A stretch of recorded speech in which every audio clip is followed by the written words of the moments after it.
Sabi ni Jesus, lahat ng nasa Kanya, lahat ng sumasamba sa Kanya, kabahagi ng buhay niya, nakipag-isa kay Kristo. Alam niyo pangako ni Jesus? They will pass from death to life. They will no longer be judged because their names are already written in the book of life.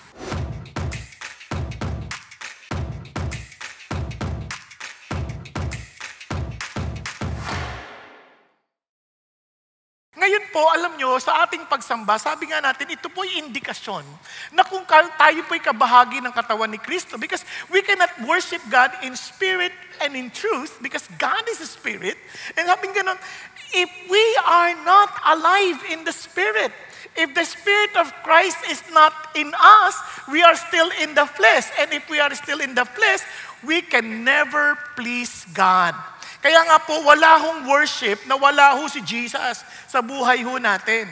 Kaya ho, kung tayo na kay Kristo, tayo po ay totoong tagasamba ni Jesus Christ. Kaya marami, kahit anong samba nila, hindi ho sila kinikilala ng Panginoon Diyos. Kaya maging si Jesus Christ, nirebuke ang mga Pariseo because they were thinking that they're true worshipers of the Lord. Ano sabi niya? Rightly did Isaiah prophesy of you, hypocrites. Sabi niya, mga mapagpaimbabaw kayo. Bakit? As it is written, these people honors me with their lips, but their hearts is far away from me. Ano nangyari?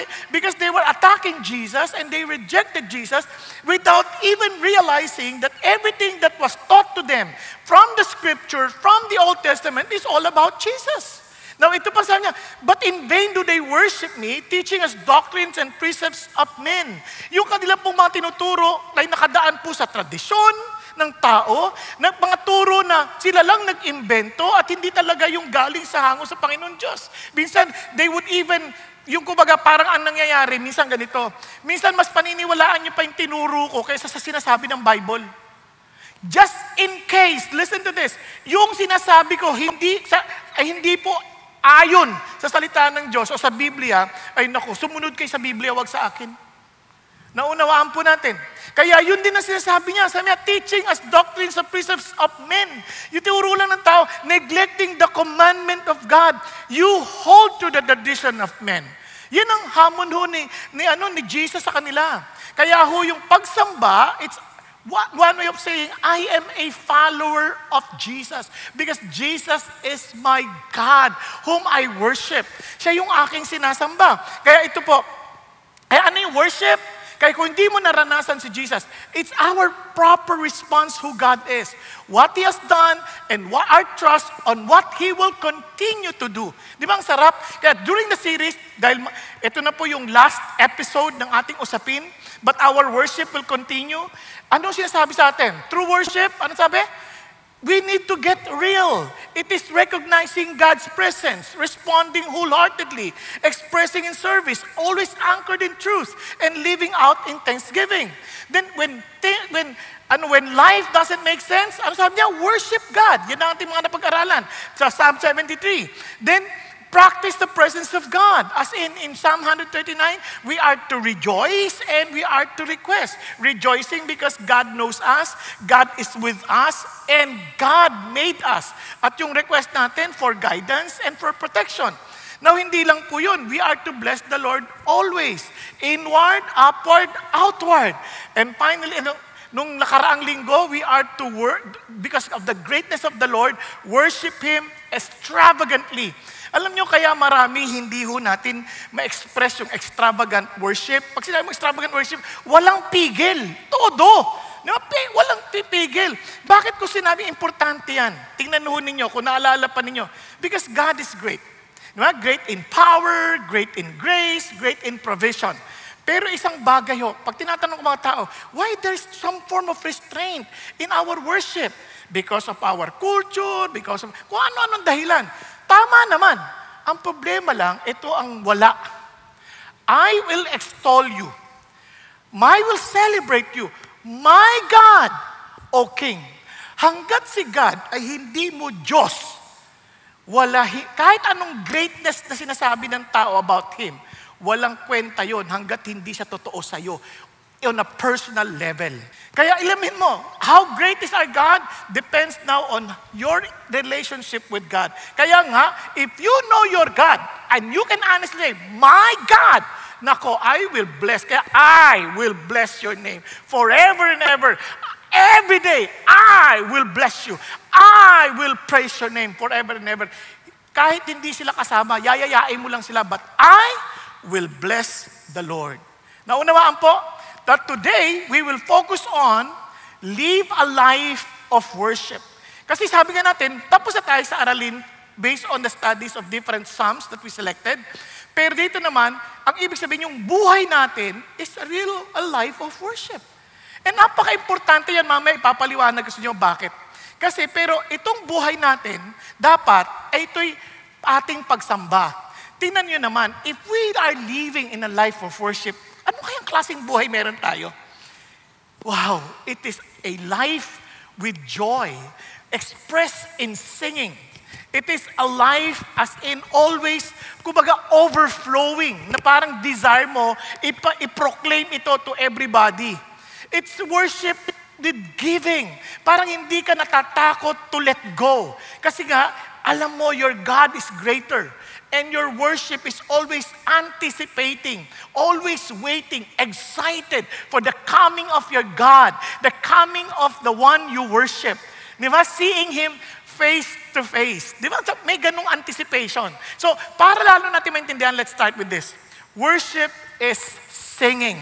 Now, bakit singing? Tingnan nyo ha, ito nakakatawa. Sa Psalm 96, yun ang ating pag-aaralan. Para maintindihan nyo yung background, if you happen to go to 1 Chronicles chapter 16, ito po yung panahon na naipasok po yung Ark of the Covenant. For the longest time, itong Ark of the Covenant, nakuha ng mga Philistines. Nung nakuha ng Philistines, napunta ho kay Obed-Edom. Napunta kay Obed-Edom, hindi ho yan naipasok sa Jerusalem, which was supposedly in Jerusalem. And the Ark of the Covenant represents the very presence of God. Ngayon, nung naipasok na po, finally, at first, ang kanilang first attempt, patay si Uza. Naalala niyo yung kwento? Bakit? Kasi yung daladala ng cart na mayroong pinahatak ng baka, anong tawag dyan? Yun. Hindi ko man pwede sabihin napatid. Tao yung napatid. Ano yun? Nabalaho. Nung nabalaho, muntik malaglag. Si Uza, hinawakan. Out of his concern and love for the ark na hindi malaglag, hinawakan niya. Patay siya on the spot. Kasi ang idea dito, it's not about your care or your feeling. It is following God's instruction. Dapat, dala-dala yan ng mga Levites. Kung hindi ka Levites, you are not qualified to hold the ark. Merong assigned person dyan. Naunawaan po. Now, finally, naipasok. And part of the singing ay yung pong Psalm 96. It's a picture of the very presence of God entering to the very city of Jerusalem. At alam niyo ba, ito po prophetically, it is also a picture of a new heaven. And there would be celebration, singing unto the Lord. Kaya ito po'y puro papurit pagsamba sa Diyos, itong psalm na to. Ano sinabi niya? So nahati yan sa 4 stanzas. Pero ito yon. 1, first stanza, sing to the Lord a new song. Sing to the Lord all the earth. Sing to the Lord, bless His name. Proclaim good tidings of His salvation from day to day. Ano napansin nyo? Ang unang utos sa pag-awit, awitan mo ang Panginoon. Awitan mo ang Panginoon ng bagong awitin. Ano sinasabi dito? Parang yung sinasabi niya, yung tao punong-puno ng galak sa puso na hindi mo maintindihan, na naaawit niya. At yung awit na yan, regalo ng Diyos sa atin yan. Sabi niya, a new song, laging sariwa. Kasi bawat experience mo, meron kang awitin na nakaka-apekto sa'yo. What's the point of all this singing? Again, as we are to worship God in spirit and truth, this singing is actually a manifestation of the reality of the Holy Spirit. Tingnan niyo, sabi ni Jesus, now on the last day, the great day of the feast, Jesus stood and cried out saying, if anyone is thirsty, all of us, we are thirsty for something. Minsan hindi lang natin alam kung ano. And sabi ng Lord, but you cried out saying, if anyone's thirsty, let him come to me and drink. Kung meron kang kinauuhawang bagay, something that you're thinking that will satisfy you, lumapit ka sa akin. Because all of those are idols in your life. And sabi niya, he who believes in me, as the scripture said, from his inner being will flow what? Rivers of living water. Hindi ka na mauuhaw. Bakit? Ito'y mag-uumapaw from the innermost being. Ito'y nag-uumapaw sa'yo. And this is about what? He spoke of the Spirit, whom those who believe in Him were to receive, for the Spirit was not yet given, because Jesus was not yet glorified. And now that Jesus Christ rose again from the dead, and He was glorified, look at what God says. Sabi ni Paul, be filled with the Spirit. Anong epekto? You're speaking to one another in psalms, in hymns, in spiritual songs, singing, and making melody with your heart to the Lord. Diba? Amazing. Always giving thanks for all things in the name of our Lord Jesus Christ to God, even the Father. Tingnan niyo pa epekto. And be subject to one another in the fear of Christ. Now, dun pa lang sa awitan, you will be filled with singing, with songs, with melody from the heart. Hindi sinasabi ng Diyos, hindi ka kumakanta for yourself. You are singing to the Lord. Amen po? Ang audience natin, si Lord. Hindi ako marunong kumanta. So what? To the Lord, yung ang tunog lang ng puno, papuri na sa Kanya eh.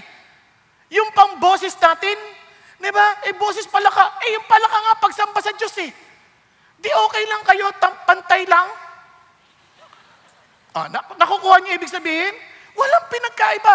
The howling of the wolves, lahat ng yan ay papuri sa Diyos. Making melodies. Look at the words, always giving thanks. Kaya alam mo, if you're filled with the Holy Spirit, lagi kang nagpapasalamat. Lagi kang nagpupuri sa Panginoon Diyos. Kaya nga nakakatawa kanina, kwento ni Pastor Peter, yung sa Nigeria, yung sinusunog. Sabi ng pastor, let us thank the Lord. Nasunog na yung kanilang lugar, yung kanilang church building. Let us praise the Lord. Why? Unang-una, we did not fight against the Muslims. Kahit ginawa nila sa atin ito. Hindi tayo nakipag-away sa kanila. Tapos pangalawa, hindi nasunog ang church. Nasunog lang ang building. Pero yung church, buhay pa din. Tama? Pangatlo, sabi niya, hindi nasunog ang bahay niyo. Bahay ko lang. Pagpuri tayo sa Panginoon Diyos. Nakakatuwa. Alam niyo pagka punong-puno ka ng Espiritu ng Diyos, lahi ka mapagpasalamat. Yung ibang tao, they just came from the ministry. Puro reklamo. Paglabas pa lang, ang hirap naman lumabas dito, ang traffic. Hindi magpasalamat ka, may kotse ka. Yung iba naglalakad. Sumasakay. Yung iba naghaantay pa ng alambuking. Hello? Di ba? Pag-isipan niyo mabuti. Minsan nagre-reklamo pa, ang tagal naman magsalta itong pastor na ito, overtime. Naku, magpasalamat kayo, ibang pastor din nagsasalita. Walang gustong sabihin at walang alam sabihin. Pero tayo, we have all the time.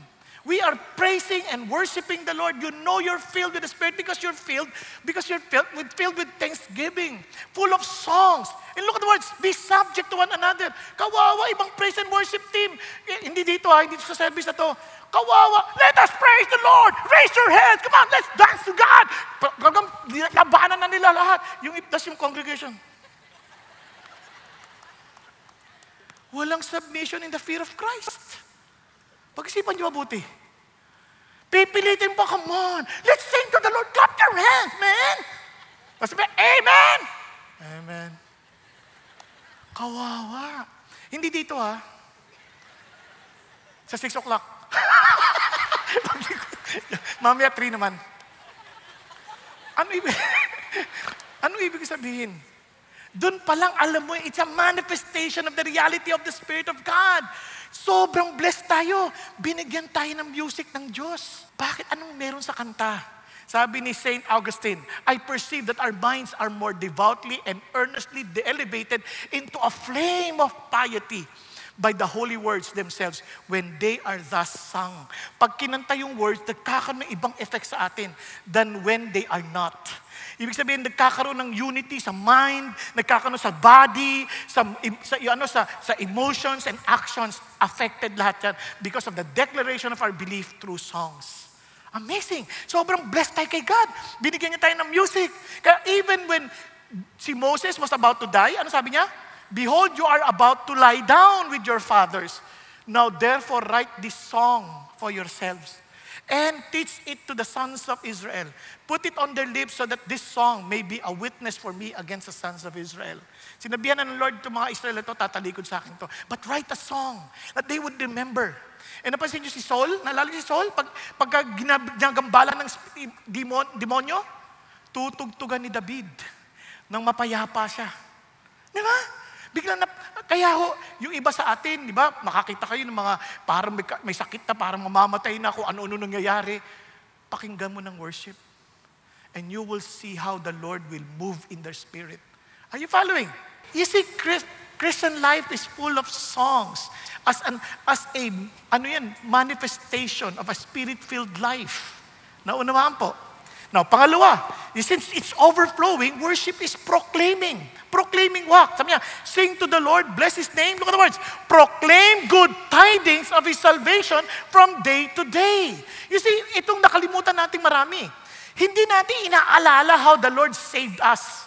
To them, it was a reminder for them that they were saved from Egypt.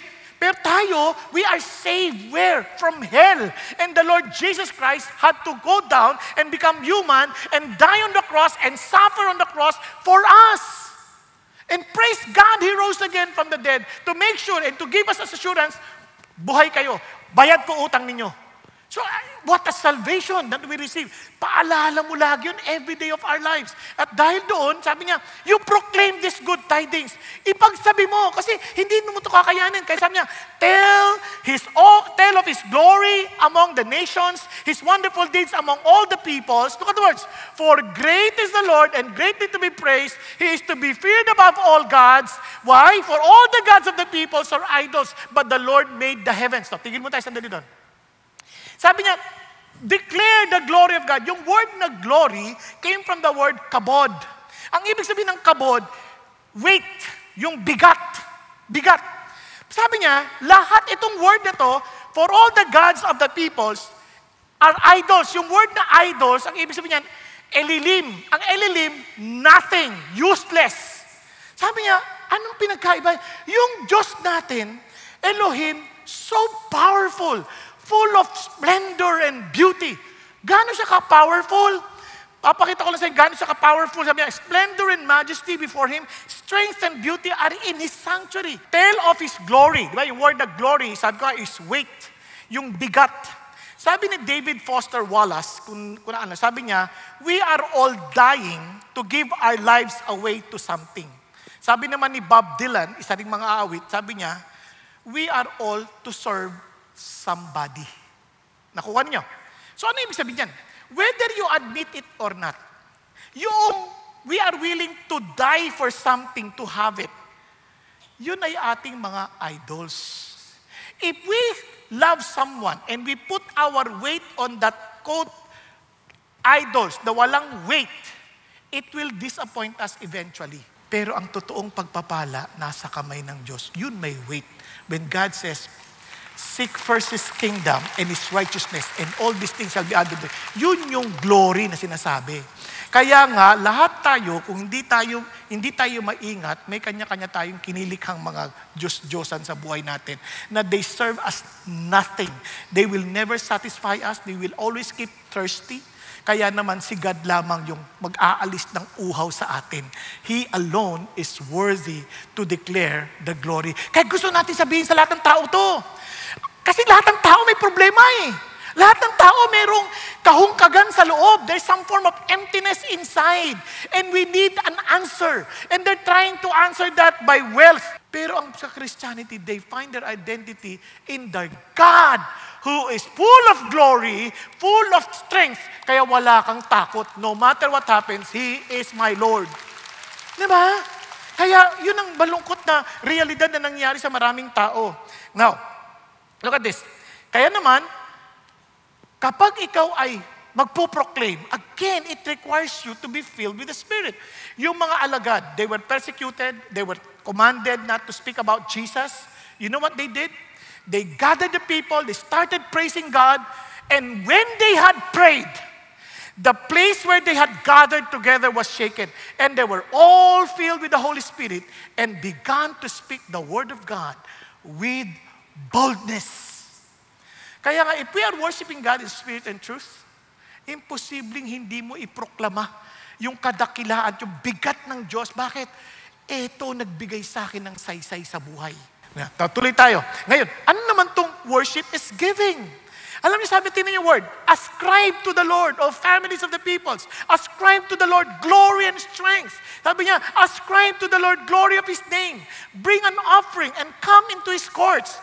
Pasinin niyo po, itong word na ascribe, meaning give. Give to God the glory due His name. Give to God. Kung ibigay mo sa Kanya. And an expression is bring an offering and come into His court. Look at this. Para sa mga nanonood sa online, praise God for you that kahit malayo kayo, mahirap ang lugar, you are joining us. But, if you are still able to come to the courts, Jesus Himself, every Sabbath, He would come to the synagogue to fellowship with the people. Kasi yun ay part ng worship. Kaya bring your offering and come into His courts. Now, and when they come to the court, they are not going there empty-handed. Kasi ang isip nila, they're always to offer it to the Lord. Katinan nyo, sample lang. 3 times in a year, all your males shall appear before the Lord, your God in the palace which He chooses. Kasi the males will represent the whole family. And they shall not appear before the Lord empty-handed. So, automatic sa kanila yun. Now, alam nyo, yung bagay ng pagbibigay, hindi yan pinipilit sa tao. Kaya nga sa atin, wala tayong pagpasa. Napansin niyo ba yan? Hindi yan tayong pinapasa. Kasi kusang loob mo yung ginagawa. Pag ikay nasa kay Kristo, magkukusa kayo. Naalala niyo si Zacchaeus. Di ba, nung nakilala niya si Jesus, naranasan niya yung grace ni Jesus, sabi niya, half of my wealth I will give to the poor. If I have wronged anyone, I will give 4 times back. Napansin niyo? Automatic yun eh. Hindi yung parang pipilitin. Yung parang pipilitin ka ba naman, kailangan ka magbigay. Kung hindi ka magbibigay, tandang mo. Walang ganon. Kasi yung ikaw mismo, dahil naintindihan mo, ikaw ay magkukusa, magbibigay sa Diyos. Katingnan niyo po. Halimbawa lang, naalala niyo sa Acts, yung mga Christians, the believers. Look at what they did. And all those who had believed were together and had all things in common, and they began selling their property and possessions and were sharing them with all as anyone might have need. Tingnan niyo pala, day by day, continuing with one mind in the temple and breaking bread from house to house. They were taking their meals together with gladness and sincerity of heart, praising God and having favor with all the people. And the Lord was adding to their number, day by day, those who were being saved. Ay, hindi lang pinagtatalunan ng tithes. Ano ba yung tithes? 10%? Tingnan nyo nga. Paano sila bigay? Lahat. They were giving their all because they are in sense of awe of God. Hindi ko sinasabi na yun ang nire-require ng Diyos, ibigay mo lahat. What I'm saying is, how do you respond to His greatness in your own personal lives? Kaya nung si David, na-challenge si God eh. Si David, nagkasala, nagbilang ba naman? At nung nagbilang, nagalit si God. Nagalit talaga si God. Sabi ni God, bakit ka? Dahil pinapili siya ngayon ng parusa. So sabi niya, at the end, sabi ni David, Lord, yun na lang pong, mahulog na lang ako sa kamay ninyo kasi maawain kayo. Huwag sa tao. At nung sinabi niya yon, nakita niya yung anghel na nakapwesto sa lugar ng pag-aari ni Arauna at doon siya magbibigay ng offering niya sa Panginoon Diyos. Kaya lang, ito nangyari. Sabi nung Arauna, nung nandun na siya, sabi ni Arauna, no, wag ka na magbayad. Okay na po yun. Hari ka eh. Sabi ni David, no. I will surely buy it from you for a price. For I will not offer burnt offerings to the Lord my God, which cost me nothing. Grabe no? Para sa kanya, pag binigay ko sa Diyos, ayoko nung pinagkukuriputan ko ang Diyos. Ayoko nung parang tinitipid ko ang Diyos. Basta sa kay God, ibibigay ko yung todo. When God speaks to us, palagay nyo, we can outgive God? Never. We can never outgive the Lord. Nagkakanan, because we can give without worshiping God, but we cannot worship God without giving. Parang naalala nyo kasi worship is equivalent to loving. You can give without loving, but you cannot love without giving. Amen po? And kaya naman, ano sinasabi ng Lord? Worship the Lord in holy attire. Tremble before Him all the earth. God is not asking for our money. He's asking for us. Kaya sabi ng Bible, therefore, I urge you, brethren, by the mercies of God. Now that you understood the gospel, now that you understood the grace of God, present your bodies a living and holy sacrifice acceptable to God, which is your spiritual service of worship. Nagkakaintindihan? Yun ang hangat ng Diyos, ang ating mga buhay. Kaya everything we own belongs to Him. So whatever He tells us, we follow Him because He is our God whom we worship. And I praise God, hindi tayo lugi. So finally, worship is with anticipation. We're anticipating what one day we will be seeing the one we worship face to face. Tingnan nyo, say among the nation, the Lord reigns. Hallelujah. Indeed, the world is firmly established. It will not be moved. Look at the words. He will judge the people with equity. Sabi niya, let the heavens be glad and let earth rejoice. Let the sea roar and all it contains. Biruin mo, sabi niya, dahil ang Diyos magja-judge with equity, sabi niya, hindi lang tayo, pati yung buong nilikha ng Panginoon, mga ibon, mga aso, lahat ng hayop, sabi niya, lahat ng nilalang ng Panginoon, magpapasalamat at magre-rejoice talaga, magdidiwang. Sabi niya, pati dagat, matutuwa sila. Sabi niya, bakit? Sabi niya, let the field exalt and all that is in it. And then all the trees of the forest will sing for joy. Wow, I'm looking forward for this day. I would be seeing the trees singing. Diba? Totoo, puno, kumakanta. Saya-saya naman. Nai-imagine niyo ba yan? Sabi niya, hindi, metaphor lang yan. I don't think so. I think this is something literal. Kasi naalala niyo nung panahon ng Garden ng Eden, nakakausap nila yung mga hayop eh. Itong mga hayop na ito, marunong magsalita. And again, sabi ng Panginoon Diyos, if you will not praise me, the rocks will praise me. So they have their own way of telling God. Kaya one day, I would be excited to see the sea singing to the Lord, the trees declaring the greatness of God, the rocks are clapping and telling the Lord, you are majestic, you are glorious. Ano kaya yan? Nagtatalunan kaya yan? It's parang full of fantasy na parang, totoo ba to? Yeah, before the Lord, for He is coming, look at the words, itong painful, to judge the earth, He will judge the world in righteousness and the people in His faithfulness. What the Lord is telling us is this. Alam nyo, pag tinignan nyo yung mga bagay-bagay sa atin, minsan parang, Lord, ang daming mga kasamaan na hindi man lang nabigyan ng hustisya. Lord, yung nagnakaw sa akin, yung mga hindi nagbayad ng utang. Meron ba kayong ganyan? Parang sabi, Christian yun. Saan na kaya nag-worship yun? Parang, hindi, relax ka lang. Meron, alam ng Diyos kung sino yung kanya at hindi. At anumang ginawa nila, iba siguro nakaranas kayo ng injustice na pinastlang ang kamag-anak nyo, di lang kayo nakaganti, wala nang pa. Pero huwag ka mag-alala. May araw din sila. Negosyo, hinihingan kayo na parang walang taros na, walang takot na humihingi ng lagay. Di ba? Nasisipin, Lord, napaka-unfair ng mga tao. Kami nagtrabaho, sila kumikita lang. Relax ka lang. Hindi natutulog ang Diyos. Relax ka lang. Our God is alive. Alam niyo kung bakit? Etong sabi ng Lord, on the day that I prepare my own possession, and I will spare them as a man spares his own son who serves him. Kayo mga naglilingkod sa akin, relax lang kayo. So you will again distinguish between the righteous and the wicked, between one who serves God and one who does not serve Him. Yung mga hindi sumasamba sa akin, hindi naglilingkod sa akin, paghihiwalayin ko sila.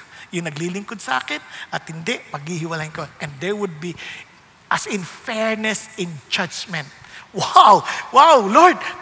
Ito ba yung aabangan namin? Yes. And sabi ni Lord, look at this. Sabi niya, and surely there is a reward for the righteous. Surely there is a God who judges on earth. Now, hindi niya nakalimutan ng lahat ng ginagawa natin. Hindi niya nakakalimutan. Kaya some people, one day, yung matatapang na posisyon, nakala nilang mataayog na sila. Ano sabi niya? One day when they see God, they would really call the mountains and the rocks, fall on us, hide us from the presence of Him who sits on the throne and from the wrath of the Lamb. What? Paano kaya magalit ang isang lamb? For the great day of their wrath has come, and who is able to stand? Walang makatatayo. Walang makatatayo. But for those who belong to Jesus, hallelujah! Ano sabi niya? Behold, the tabernacle of God. Remember the picture the tabernacle is bringing in? Sabi niya, is among men, and He will dwell among them, and they shall be His people, and God Himself will be among them. Makakasama na si God. And He will wipe away every tear from their eyes. And there will no longer be any death. There will no longer be any mourning, or crying, or pain. And the first things have passed away. Yan ang inaasahan nating mga naglilingkod sa Diyos. Kaya naman, sabi ng Panginoon, anong pinaalala niya? Huwag kayong manghinaan ng loob. Sabi niya, be steadfast, immovable, always abounding in the work of the Lord, knowing that your toil is not in vain in the Lord. Minsan napapagod ka naman, parang wala nangyayari. Relax ka lang. Si Lord hindi nakakalimot. Huwag ka mawala ng pag-asa. At yun ang dahilan kung bakit ang Christian, punong-puno ng pag-asa. Di man natin alam kung kailan eksakto ang dating ni Lord, but one thing for sure, He will come again and will bring judgment to all of us with equity, with righteousness, and with faithfulness. Now, siyempre, dalawa yung epekto. Parang, masaya ba ako? O malungkot ako? Now, alam niyo po, sabi ni Jesus, lahat ng nasa Kanya, lahat ng sumasamba sa Kanya, kabahagi ng buhay niya, nakipag-isa kay Kristo. Alam niyo pangako ni Jesus? They will pass from death to life. They will no longer be judged, because their names are already written in the book of life. But for those who are not part of Jesus, wala sila kay Jesus, they will be judged according to their deeds. And, sabi ng Lord, at yung deeds na yun for sure will tell us why we are being thrown into the lake of fire, which is the second death. Kaya nga sabi nila, today is a day of salvation. Huwag mo hintayin ang bukas, because tomorrow might be too late. Kaya sa ating lahat na sumasamba kay Jesus, hallelujah, sa Panginoong Diyos na buhay, sa Kanyang anak na si Jesus at ang banal na Espiritong nasa sa atin, yun ang ating pag-asang palagi, that our God will surely come back to us again to fulfill the salvation He promised to those who believed in Him. Kaya nga nung nag-Lord Supper tayo, di ba, sarap, Lord, thank you for your body that was crucified on the cross for me. Thank you for the blood that brought me a new covenant with you. Lord, thank you that one day you will be coming back again to bring salvation to those who believe in you. Amen po? Praise God. Tayo pong lahat ay yumuko at pumikit sandali. Mga kapatid, ginahingi ko lang po na bawat isa sa atin, alam nyo, kayo lang nakakaalam ng totoo nyong kalalagayan. Kung hindi kayo nag-e-enjoy sa pagsamba sa Diyos ngayon, for sure, wala kang ugnayan sa Kanya. Kasi kung may ugnayan ka sa Kanya, hindi ka matitigil magpasalamat at magpuri sa Kanyang kabutihan, sa kaligtasang inyong natamo. Kapatid, huwag mong linlangin ang iyong sarili. God is not mocked. You shall reap what you have sown. And God is offering you a hope, a salvation that nobody else can offer. CCF cannot offer it to you. Any group cannot offer it to you. Only Jesus can give that offering to you. Siya yung nagsasabing, kayo mga nabibigat ang lubha, nahihirapang patunayan na kayo karapat-dapat sa langit, pagod na kayo, halika at bibigyan ko yung anong kapahingahan. Matuto kayo sa akin sapagkat ako'y mahinahon at mapagpakumbaba. Huwag ka nang magmalaki na pinipilit mong iligtas ang iyong sarili at pilit mong tinatanggi na si ako ay naparito para sa iyo, namatay para sa iyo, nabigay ng buhay para sa iyo. Kapatid, sabi ni Jesus, halika, bibigyan kita ng kapahingahan. Kunin mo ang aking pamato, sapagkat ang pamato ko'y magaan at angkop sa iyo. At doon makakaranas ka ng kapahingahan. Anong ibig sabihin nun? Ako ang maging magsasaka mo. Kunin mo itong pamatong ibinibigay ko sa iyo dahil ako ang higit na nakakaalam kung sino ka at kung ano ka. Ako ang Panginoong nagmamahal sa iyo. Ako ang may kalwalhatian, bigat na kailangan mo para maging matibay ang pundasyon ng iyong buhay. Ngunit kailangan mong aminin na kailangan mo ako. Kaya naman sa oras na ito, hinahamon kita kapatid, inaamin mo bang kailangan mo si Jesus? Inaamin mo bang siya lang ang tanging mong pag-asa at wala nang iba? At siya lang iyong sasambahin dahil siya lang ang karapat-dapat, luwalatiin at parangalan sa buhay na ito. Kung yan ang iyak ng iyong puso ngayon, magpakumbaba kang, itaas mong kamay mo, sabi mo, Panginoon, ako po yun. Thank you, Lord. Thank you, Jesus. Yes, ako po yun, Panginoon. Tinatanggap kita ngayon. Panginoon, piniamin ko na kayo lang ang karapat-dapat sambahin, kayo lang ang karapat-dapat luwalatiin, kayo lang ang dapat paglingkuran. Kahit Panginoon Jesus, pagarian ninyo ako. Salamat kayo ang namatay sa krus ng Kalbaryo para ako'y, upang ang kasalanan ko'y mabayaran. At ako'y magkaroon ng buhay na walang gan kasama kayo, na kung saan inaabang-abangan ko ang araw ng pagbabalik ninyo. Dahil alam ko, Panginoon, that you will reward those who served you. Hindi mo lang kami niligtas, kundi binibigyan niyo kami ng karapatang maganting palaan, makoronahan para sa kalwalatian at kadakilaan ninyo. Salamat po, Panginoon. And Father, I pray for those who raise their hands, may you empower them with your Holy Spirit, O God, as you promised, and allow them, Father God, from the innermost part of their being, to overflow, Father God, a river of life. Hallelujah. And I pray that wherever we are and whatever condition we are in, we will always praise and worship you. For you deserve all the glory and the honor and the power forever and ever. Hallelujah. Amen. Hallelujah. Praise God. Praise God. May you bless every family we represent. In Jesus' name, hallelujah. Amen. Amen. Amen.